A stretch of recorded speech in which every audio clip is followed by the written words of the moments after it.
Nesta edição do Comunica Sul, representantes de movimentos sociais e meios de comunicação alternativos de vários países se reúnem na Venezuela para fazer a cobertura das eleições do próximo dia 7.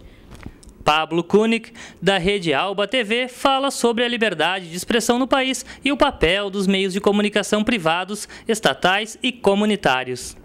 O economista Pedro Barros, que dirige o escritório do IPEA, Instituto de Pesquisa Econômica Aplicada em Caracas, fala sobre os projetos e a importância das relações comerciais entre Brasil y Venezuela.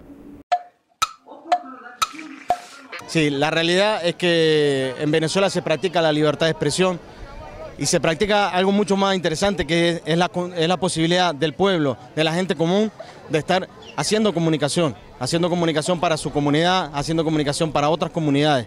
Esa es la realidad que vivimos en Venezuela, lejos de lo que informan las grandes cadenas de comunicación, como puede ser O Globo en Brasil, como puede ser la CNN a nivel de toda América Latina, que hablan de que aquí no se respeta la libertad de expresión.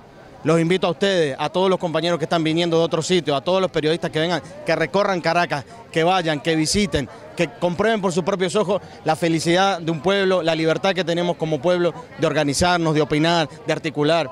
Ahí tenemos la prensa de la derecha, que son actores políticos también, aunque digan que son simplemente medios de comunicación, que están desinformando a la gente y que están hablando y criticando al comandante Chávez, a la revolución bolivariana, sin ningún tipo de restricción y sin ningún tipo de censura. Entonces, ¿cuál es la falta de libertad de expresión que hay en Venezuela? ¿De qué estamos hablando?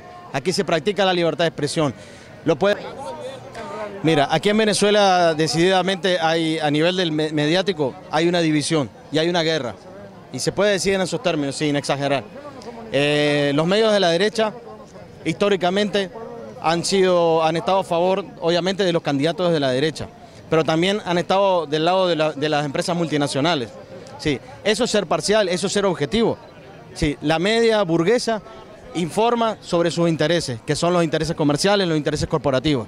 En Venezuela se da, en el marco de esa polarización, se da que los medios del Estado tienen la obligación de comunicar lo que está pasando. Por ejemplo, hoy en día los medios privados no informan sobre las políticas básicas públicas. Sí. Por eso es que los medios del Estado se ven en la obligación de estar informando lo que el gobierno hace. Y a la vez los medios comunitarios lo que está sucediendo. Nos pueden decir parcializados. Sí, estamos en una revolución, no estamos jugando. No nos ocultamos tras la máscara de la objetividad. No tenemos que hacerlo. Los medios comunitarios estamos apoyando el proceso revolucionario. No es solo apoyar a un hombre, no es solo apoyar una candidatura, es apoyar el cambio que nosotros mismos estamos viviendo. Sí. Y ustedes lo pueden ver con su propio ojo. Aquí florecen medios comunitarios por todos. No hay un desequilibrio informativo. O en todo caso, si hay un desequilibrio informativo, es del lado de ellos. Porque en Venezuela, y eso es importante que lo sepa el pueblo brasilero, en Venezuela todavía la mayor parte del espectro radioeléctrico está en manos de la derecha. Y eso a veces no se dice que el Estado tiene una cantidad de medios públicos. Todavía más del 70% del espectro eléctrico está en manos de la derecha en Venezuela. En la Venezuela revolucionaria, en la Venezuela chavista, en la Venezuela socialista, todavía los medios están en manos de ellos. Por eso es que no hay un desequilibrio informativo. E qual a importância? Por que os movimentos, a mídia alternativa está com Chávez? Bueno, más que estar con Chávez, estamos con el proceso revolucionario. Estamos con Chávez defendiendo lo que es la revolución bolivariana. Y además porque, bueno, no podemos olvidar que en el 2002 Venezuela sufrió el primer golpe mediático, se podría decir, de la historia, y que los mismos que dieron ese golpe mediático están planificando sabotear las elecciones, están comenzando a manipular la información en torno a lo que son las elecciones. Por eso mismo la responsabilidad como medios populares, alternativos, comunitarios, es de estar brindándole a nuestra gente, a nuestro pueblo, una información veraz, una información directa de lo que está sucediendo. Eso es lo que vamos a estar, como un gran operativo alternativo de comunicación, vamos a estar planteando para el día 7. O resultado das eleições presidenciais na Venezuela com certeza terá impacto no Brasil. E o IPEA, Instituto de Pesquisa Econômica Aplicada, tem realizado estudos sobre o assunto. Está aqui ao meu lado o Pedro Barros, que é o titular do IPEA aqui na Venezuela, brasileiro, mas trabalha aqui na Venezuela, coordenando o IPEA, que pode falar sobre isso. Pedro, que tipo de impacto para a economia do Brasil uma eleição do Chávez ou do Capriles pode ter? As relações entre Brasil e Venezuela têm se estreitado muito nos últimos anos, né? O comércio bilateral se multiplicou por 7 nos últimos 8 anos. A Venezuela recentemente ingressou no Mercosul, isso deve dar um novo ânimo para as relações bilaterais. E as eleições atuais colocam o Brasil num patamar privilegiado para a Venezuela. Ambos os candidatos têm elogiado as políticas do Brasil e colocam o Brasil como um parceiro privilegiado. Há algumas pequenas diferenças, né?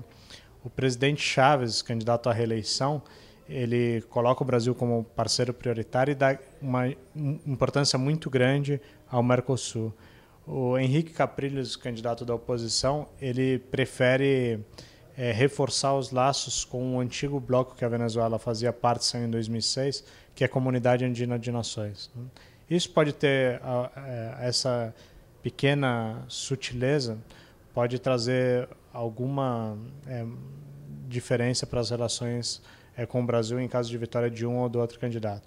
Mas o mais importante é que, além desse comércio ter aumentado muito, temos agora a oportunidade, com o ingresso da Venezuela no Mercosul, de passar de uma mera relação comercial para uma relação produtiva mais intensa, em particular com a região norte do Brasil, né? O polo industrial de Manaus pode se vincular à Venezuela, de alguma maneira, aumentar as relações comerciais e alguma integração produtiva. Há que se destacar que a Venezuela tem a maior reserva de hidrocarbonetos do mundo, a maior reserva de gás e petróleo recém-certificada do mundo, isso bastante próximo à Amazônia brasileira, que tem a maior reserva de biodiversidade do mundo. Então, a vinculação entre essas duas regiões pode ser dada no próximo ciclo de mandato de governo aqui na Venezuela. Como está o cenário aqui, tanto para empresas quanto brasileiros vêm procurar trabalho aqui? Acontece isso? Ou venezuelanos vão para o Brasil? Como é que está esse cenário tanto para empresas quanto para trabalhadores? Em relação ao trabalho, é pouco intenso o fluxo de trabalhadores entre Brasil e Venezuela.